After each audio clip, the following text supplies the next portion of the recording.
Olá, seja bem-vindo ao programa Academia. Hoje vamos falar sobre cartéis, licitação, a solução de conflitos via arbitragem. O foco é o trabalho da mestre em Direito, Maria Augusta Rost. A arbitragem como componente de uma política pública de combate a cartéis em licitação no Brasil. Dissertação apresentada à Universidade de Brasília como requisito parcial para a obtenção do título de mestre em Direito, sob orientação do professor doutor Paulo Burnier da Silveira. A arbitragem está presente na vida dos brasileiros há muito mais tempo do que se imagina. Essa modalidade já existia no período colonial. A moderna arbitragem, que veio com a Lei 9.307 de 1996, trouxe a esperança de resolução de conflitos sem passar pelo Poder Judiciário e assim com soluções mais rápidas. Mas, além dos direitos patrimoniais disponíveis, limitados como objeto de arbitragem pela lei, será que vamos poder chegar mais longe? Resolver outros tipos de questões no futuro? Como a arbitragem se dá na relação com a administração pública? No programa de hoje, vamos contar com a participação dos convidados. O mestre em Direito Túlio Silveira e Asdrubal Júnior, também presidente da Comissão de Arbitragem da OAB-DF. Muito obrigado pela presença dos senhores aqui. Eu já me dirijo diretamente para Maria Augusta, para que você faça, Maria Augusta, uma exposição inicial em linha geral para a gente poder entender do que nós vamos falar aqui pela próxima meia hora. Certo. Primeiramente, eu gostaria de agradecer o convite para participar desse programa e também o interesse dos convidados em debater comigo o tema da minha dissertação. O propósito principal desse trabalho foi mostrar a arbitragem como um componente de uma política pública de combate a cartéis em licitação pública, né? E para isso eu dividi esse trabalho em 3 partes.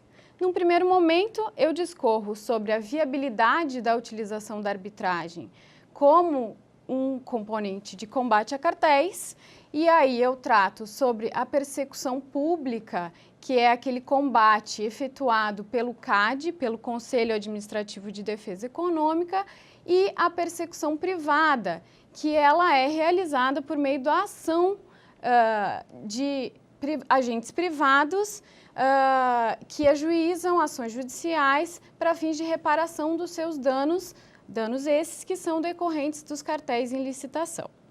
No segundo momento, eu trago a arbitragem como um instrumento possível de ser utilizado pela administração pública.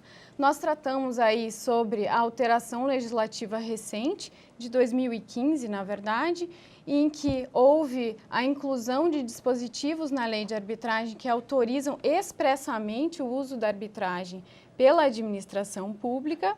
E também, num terceiro momento, nós trazemos aí as vantagens do uso da arbitragem pela administração pública nesses casos de recuperação de ativos decorrentes de cartéis, que são casos extremamente complexos e demandam um conhecimento apurado do julgador.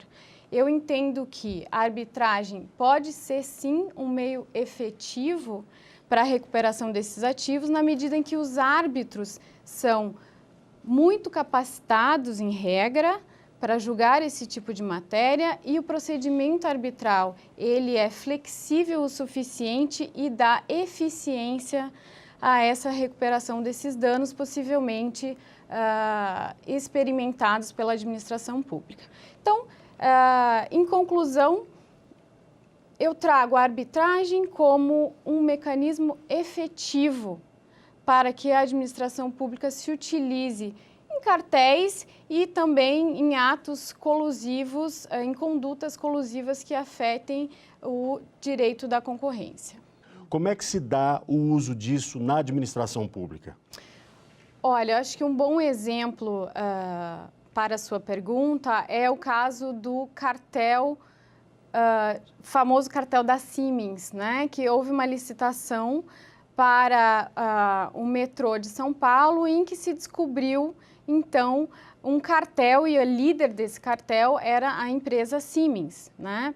Esse é um bom exemplo porque várias ações de reparação de danos foram ajuizadas no estado de São Paulo, né, em razão dos danos experimentados não apenas pela administração pública, mas por outros agentes econômicos, e essas ações tramitam ainda no estado de São Paulo há muitos anos, né? Poderia, então, o estado de São Paulo ter instaurado uma arbitragem para fins de recuperar esses danos com uma maior celeridade.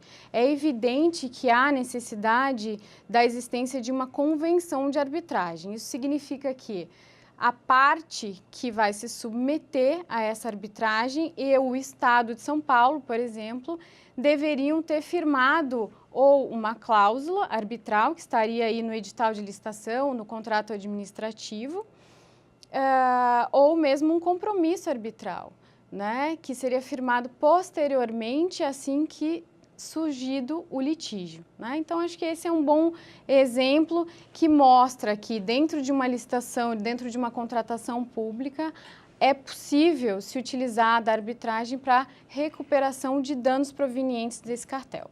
A gente imagina a arbitragem como algo simples, mas num caso como esse, você tem uma complexidade maior, né? Exato. Como é que seria isso? Olha, em primeiro lugar, tanto nos processos judiciais quanto em eventual arbitragem, é preciso fazer o cálculo do dano, né? A gente sabe que no direito brasileiro a responsabilidade civil ela vai até o limite do dano experimentado pela vítima, né? E esse cálculo do dano decorrente de um cartel é extremamente complexo, né? Já existem alguns órgãos públicos que trabalham com isso. O Tribunal de Contas já emitiu, inclusive, uma orientação a respeito da matéria para a CGU, para quando firmar os seus acordos de leniência, tenha um padrão, um parâmetro de cálculo, né, desses danos.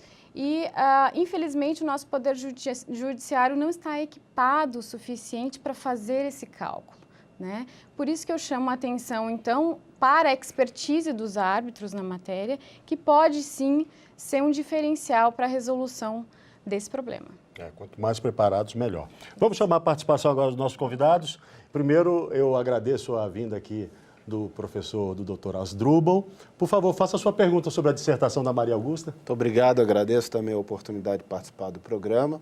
Parabenizo a doutora Maria Augusta Rost pela coragem de apresentar um trabalho deste tema tão relevante e pela propriedade técnica com que desenvolveu e se dedicou na preparação desse trabalho.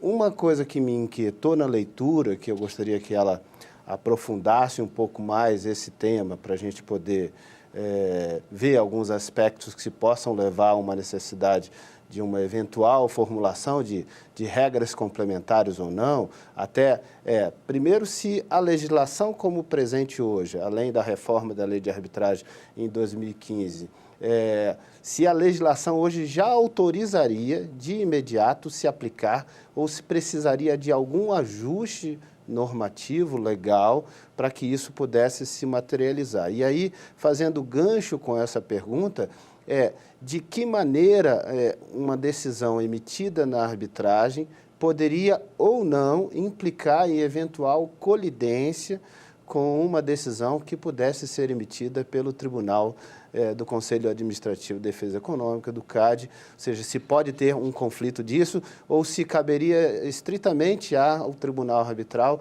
se limitar a discutir a incidência do dano e o seu valor, ou se ele poderia avançar sobre se aquela situação configura ou não uma condição de cartel, por exemplo. Perfeito.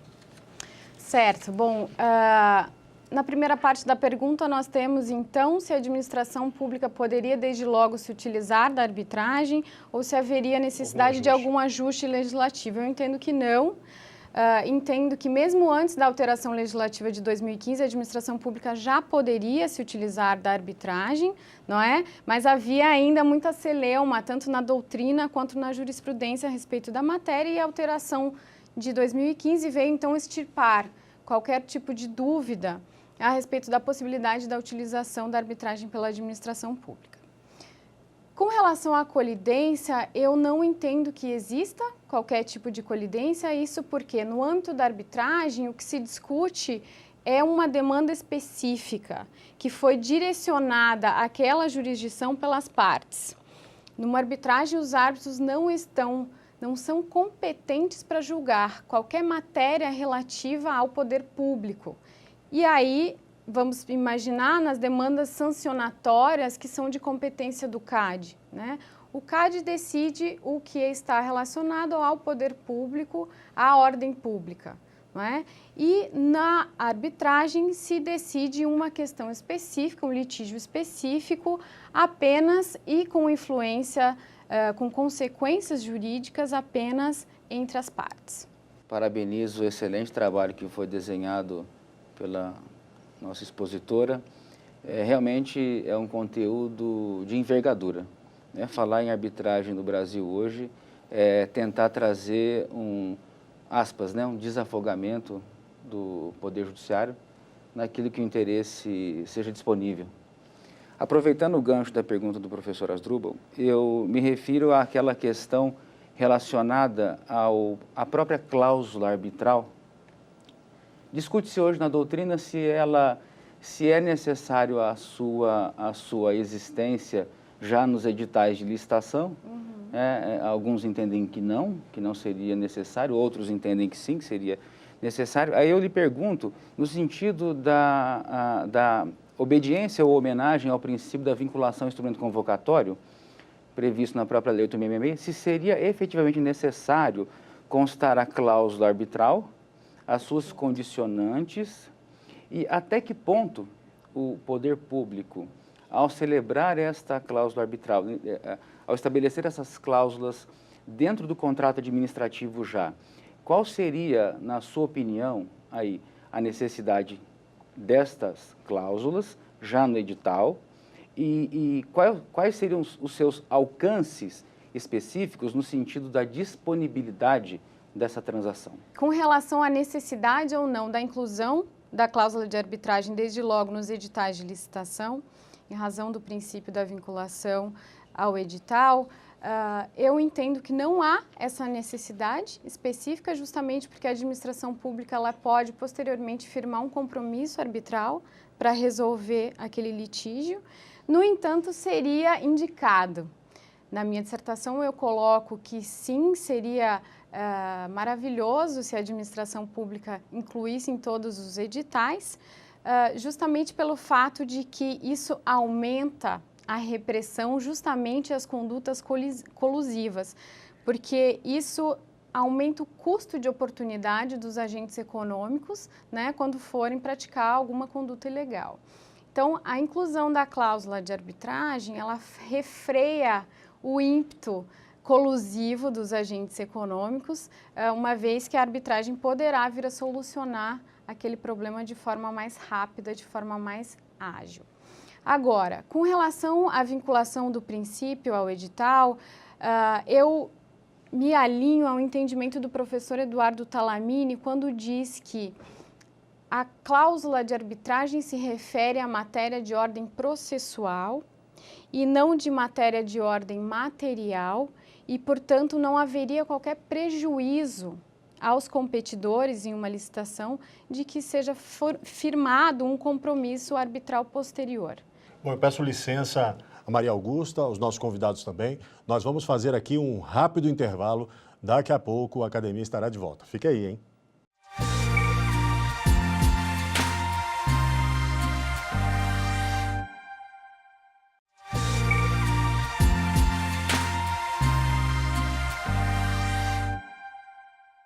E o Academia está de volta hoje com o tema Arbitragem como componente de uma política pública de combate a cartéis em licitação do Brasil.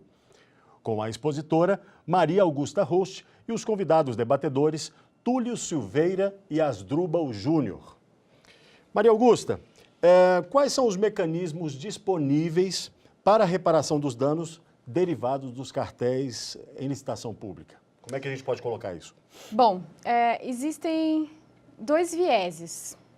Existem aqueles mecanismos que são chamados heterocompositivos, em que há um terceiro resolvendo uma lide entre as partes, e aqui estão as ações judiciais e as arbitragens, e nós também temos os métodos autocompositivos ou consensuais de resolução de disputas, e aí entra a negociação, a mediação e a conciliação.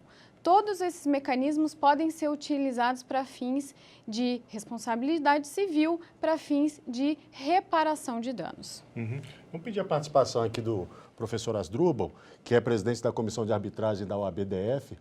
Professor, nesse caso que a Maria Augusta citou, o que normalmente é mais usado, o que se tem mais nesses casos? Bom, na verdade, a conciliação, a negociação e a mediação como meios autocompositivos são os mais utilizados. Quando você quer efetivamente manter o controle do que será concluído e resolvido ali na frente. Ou seja, quando as partes querem ter a certeza de que aquilo que será resolvido ficará dentro do que ela quer ou do que ela pelo menos aceita, então elas vão para os caminhos dos meios autocompositivos, porque é um processo de diálogo e que vão chegar ou não a um acordo, mas se chegarem a um acordo, estará dentro daquilo que ela aceita e se disponibiliza a cumprir do que ficou definido.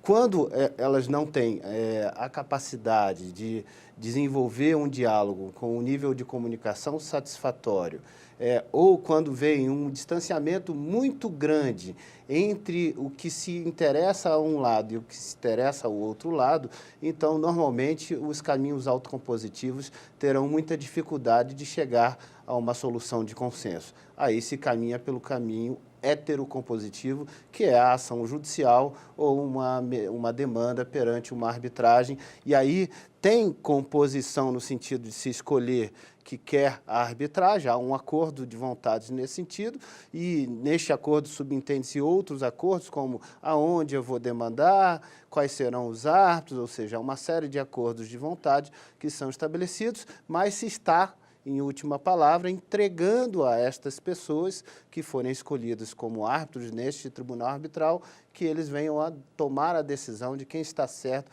e quem está errado, em que medida está certo ou errado. Obrigado, professor. Eu gostaria de aproveitar a explicação do professor Asdrubal para fazer um comentário e aí ouvir a opinião da expositora, porque no ciclo do desenvolvimento da política pública, né, o PDCA da política pública, então você planeja, você faz, você checa e você ajusta, né? No trabalho, no brilhante trabalho que ela redigiu, ela explica que pelo sistema Common Law isso é mais utilizado do que em o nosso sistema atual, que é o Civil Law. O que seria preciso fazer para trazer esta efetividade? E aí, aproveitando a explicação do professor, no sentido da aplicabilidade dessa autocomposição. Doutor Túlio, eu entendo que há ausência de incentivos aqui no Brasil ainda para a utilização tanto dos métodos autocompositivos como para a arbitragem, né?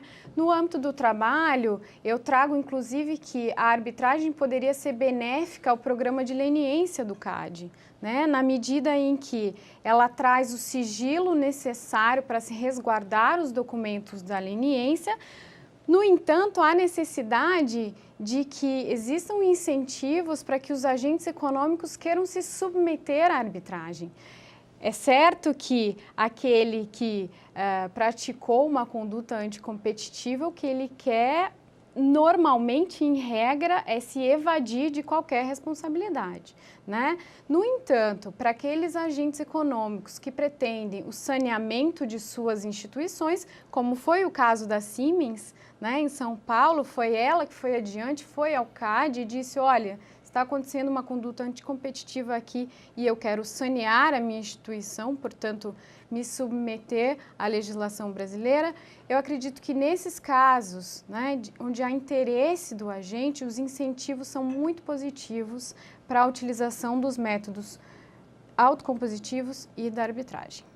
Agora eu vou pedir uma pergunta sobre a dissertação. Doutora Maria Augusta, eu gostei bastante do seu trabalho, sobretudo no que concerne a persecução privada, ou seja, contribuir como política pública, que as pessoas possam utilizar a arbitragem para, naturalmente, buscar a reparação dos danos que essa conduta anticompetitiva de quem lidera um cartel, por exemplo, possa ter proporcionado a outros players do mercado, a outras empresas ou a outras pessoas de um modo geral. Agora, o que eu gostaria de entender é como que essas pessoas que, a princípio, não fizeram parte da relação contratual com o Estado, com a administração pública e, portanto, uma eventual previsão do edital da cláusula compromissória de arbitragem não está por ela assinada, como ela poderia demandar na arbitragem e se ela fosse tentar isso, se isso implicaria em alguma vinculação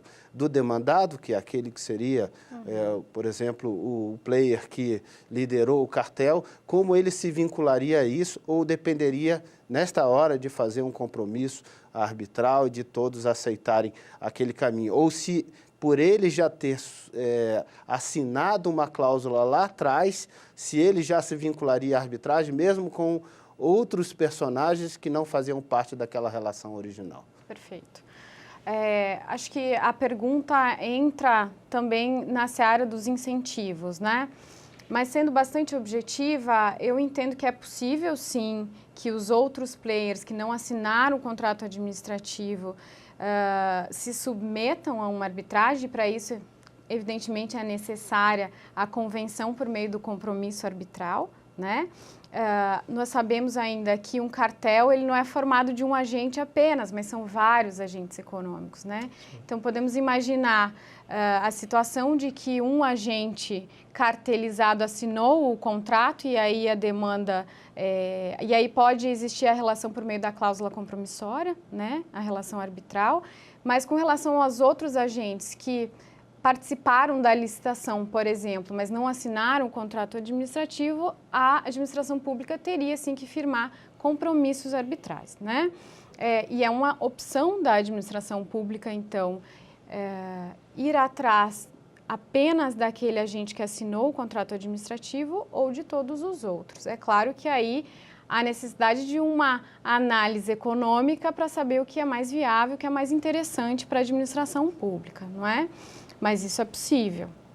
O público médio, talvez o telespectador que esteja nos assistindo em casa, imagina que a arbitragem com essa aparência amigável que ela tem de uma resolução de conflito, amigável até, me corrija se eu estiver errado, ela poderia ser mais usada no país, até mesmo para uma solução mais rápida ou para desafogar a justiça, como sempre se fala.